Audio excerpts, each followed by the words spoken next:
In this video, I'm going to show you how to email invoices from QuickBooks Desktop. So to do this, first you want to set up your emails. So you want to go to the top left here and click on the Edit menu, and then you want to go and click on Preferences, and down here at the bottom you can see Send Forms. So here you want to go to My Preferences, and you want to basically set this up. So if you're using webmail, like maybe something like Gmail, Yahoo, Hotmail, etc., you want to use webmail, or you could use Outlook as well, of course, if you want to use Outlook. Then click on OK over here, and the first part is done.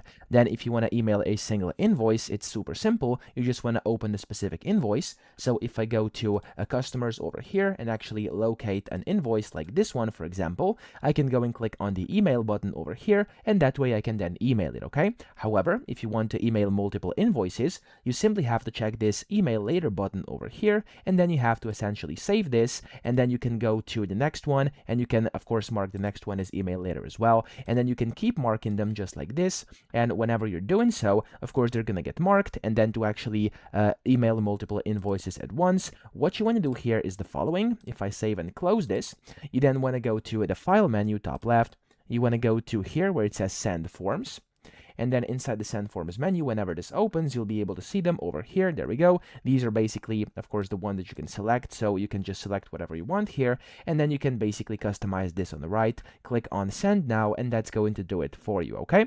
So that's it. I hope this video helped you out. If it did, please subscribe to the channel and help me out as well.